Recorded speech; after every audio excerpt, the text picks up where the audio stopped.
Hello, this is Joe Gailey. I want to welcome you to another one of our educational webinars on the issue of your business and employees, your obligation to the employees, and your danger or risk from employee lawsuits. In our last installment, we talked about the FLSA, the Federal Labor Standards Act.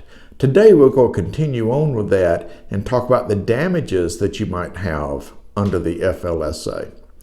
If there is a violation, then the employer is going to have to pay back wages. And there's a special provision in the law that allows the doubling of that amount. That is a liquidated damages equal to 100% of the back wages. Now, this sounds like it would be benign. It wouldn't be very costly, but it can be extremely costly. For instance, one of the big types of cases that are brought under the FLSA is off-the-clock work, whereas an employee says, I was clocked out at 9 o'clock last night, but I really worked to 9:30.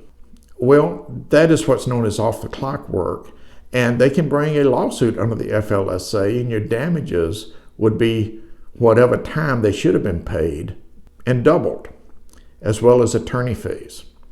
Now, that doesn't sound like much with the one employee, but there are provisions whereby you can have a collective action so that multiple employees can come in, and you could have one lawsuit with 10, 15, even 100 employees claiming back wages. And this could be extremely expensive for you to defend and extremely expensive for you to pay if in fact there was a violation.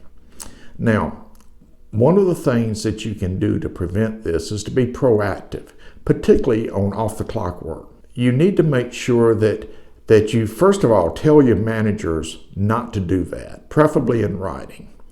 Secondly, you take some affirmative steps to monitor or to audit the time cards to make sure that the employees are not being forced to clock out early. For instance, in some businesses, they have surveillance cameras. So you can match a clock out time on the employee's time clock to the surveillance camera, and you can see if that employee was working past a clock out time. Now, obviously, you don't do that for every employee, but you can sample employees and do it for those. This is beneficial to you for two reasons. The first is that the statute of limitations is normally 2 years, but it can extend to 3 years for an intentional violation of the law. Now, if you are proactive and you're trying to do training to your employees, it's very hard to argue you intentionally violated the law. Therefore, you may be able to limit the time that employees can seek redress from you to 2 years instead of 3 years.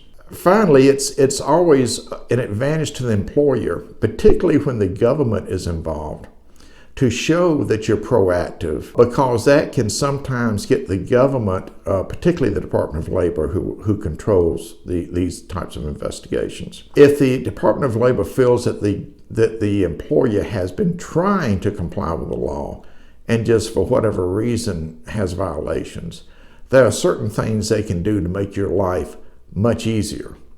Conversely, if they find that the employer just didn't care, never trained their employees, never tried to audit anything, there are a lot of things they can do to make your life miserable. So training and being proactive on off-the-clock work is one of the best things that you can do. Later on, we're going to have a whole installment on ways to protect your business with some more suggestions that could be useful. I want to thank you for tuning into this installment and ask you to please tune into the next installment for more information on this very important topic to your business. Thank you.